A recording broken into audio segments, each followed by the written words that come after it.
Good morning, students. Today we are going to discuss a very important theorem in this chapter. It is called as a Bernoulli's theorem. This Bernoulli's theorem is useful in various applications. What Bernoulli's theorem state? Bernoulli's theorem state that the pressure at the narrow region is less as compared to the pressure at the broader region. Now, what is actually this Bernoulli's theorem? This Bernoulli's theorem is nothing but the application of the work energy theorem for the fluid in motion. So, here we are going to derive, to prove this Bernoulli's theorem, we need to derive the work energy theorem which state that the work done by the pressure of the surrounding is equal to the change in the kinetic energy and the change in the potential energy. So, to prove this relation, we consider here a section of pipe having the different cross-sectional area. The cross-sectional area is here is equal to A1, and at this region the cross-sectional area is equal to A2. So we can write here the cross-sectional area of this region is equal to broader region equal to A1, and that is narrow region is equal to A2. Now in time dt, in time dt, the amount of volume traveling from this region to this region, from this point to this point is given by. So what is the volume? This volume is equal to dv, which is equal to, it is equal to this area multiplied by the distance, which is also equal to A2 multiplied by D2. Why?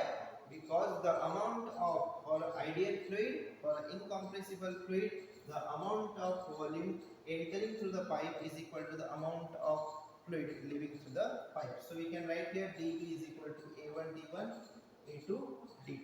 Now, if the area of this section is equal to A1 and this section is equal to A2, what is the pressure? What is the force acting on these two ends?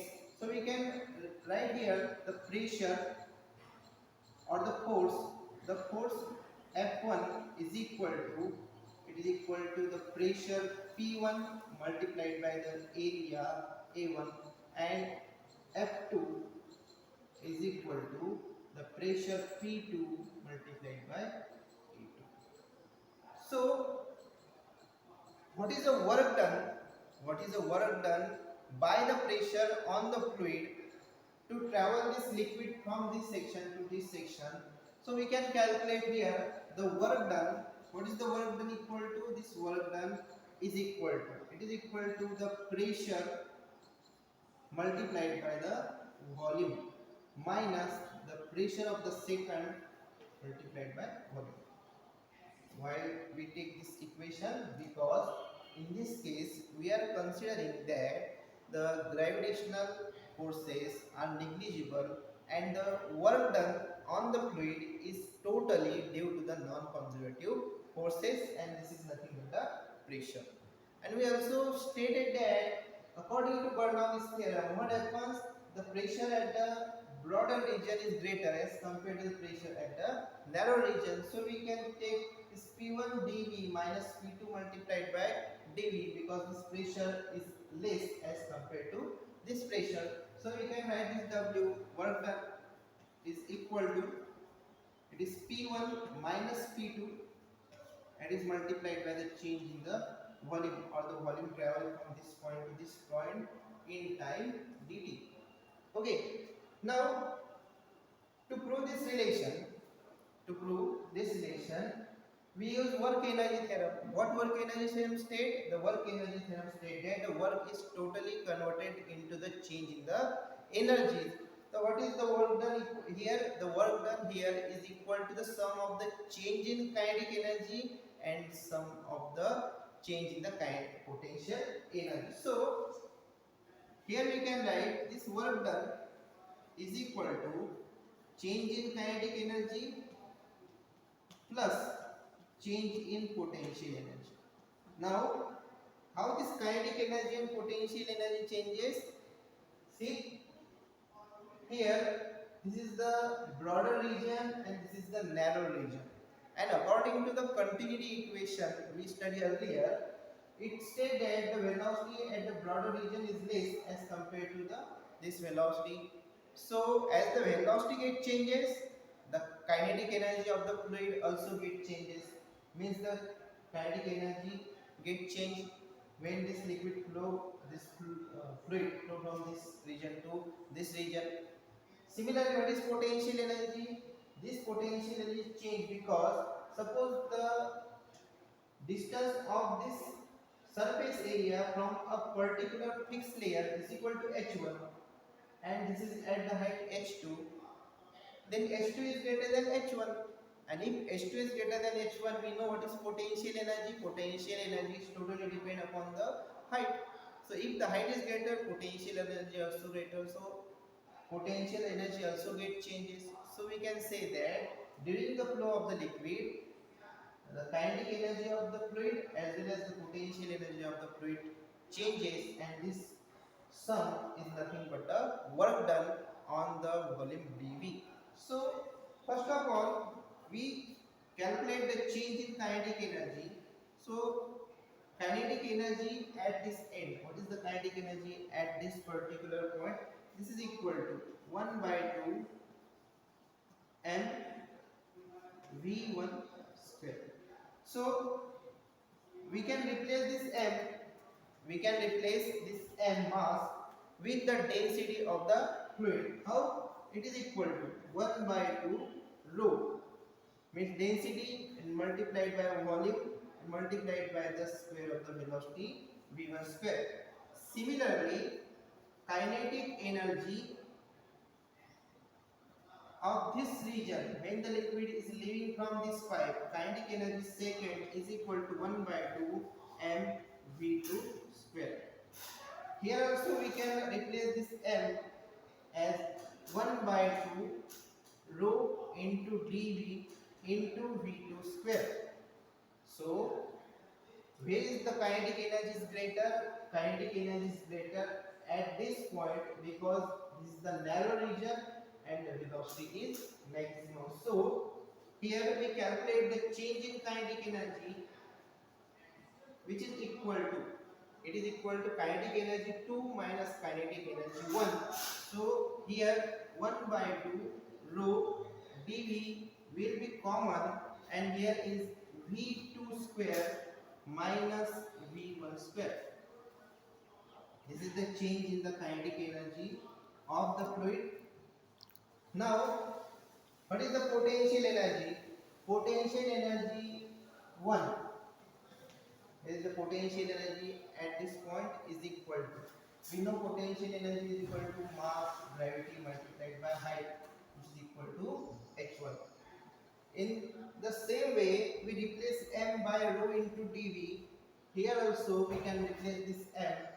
So here we can write this rho multiplied by dV multiplied by g multiplied by h1.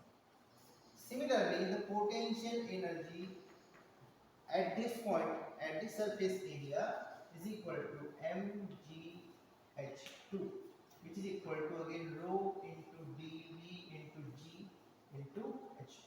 So how we can calculate the change in potential energy? The change in potential energy by calculating this potential energy 2 minus potential energy 1. So here we can write this rho dvg and is equal to h2 minus h1. So this is the change in potential energy.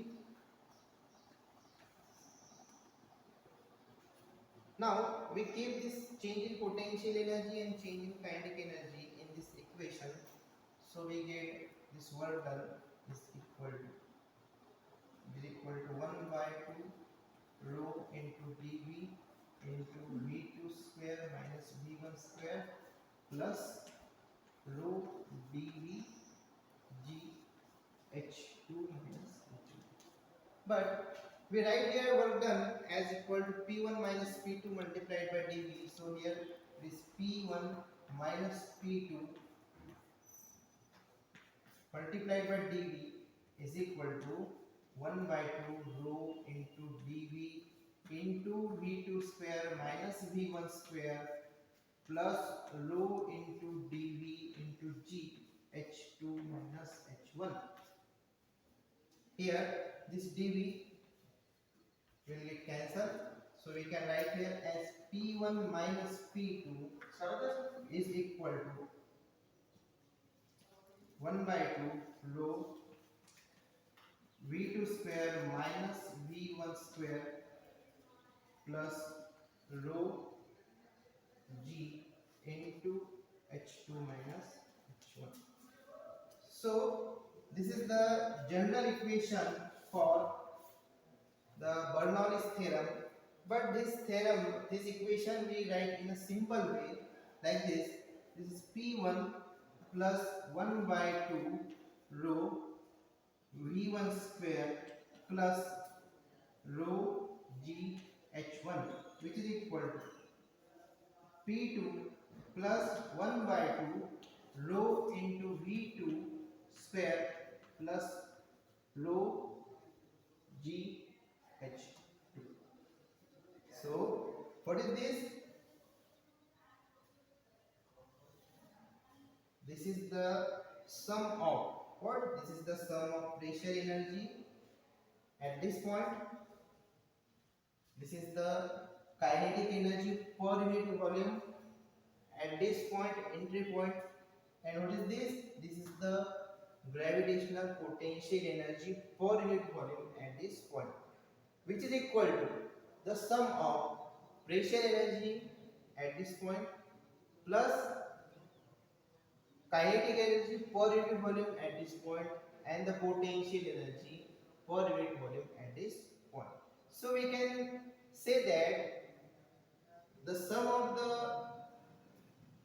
pressure energy and kinetic energy per unit volume, potential energy per unit volume remains constant everywhere for an ideal fluid. In general, we can write this equation as P plus 1 by 2 rho into V square plus rho into GH is equal to constant. So this is the Bernoulli's equation. This equation say that the pressure at this point is greater as compared to this point. This is the equation of the Bernoulli's theorem. In this way, today we have discussed about the Bernoulli theorem and we have proved the Bernoulli's theorem. This is the last equation of the Bernoulli's theorem. So in the next lecture we are going to discuss the applications of this Bernoulli's theorem. It is goodbye. Have a nice day.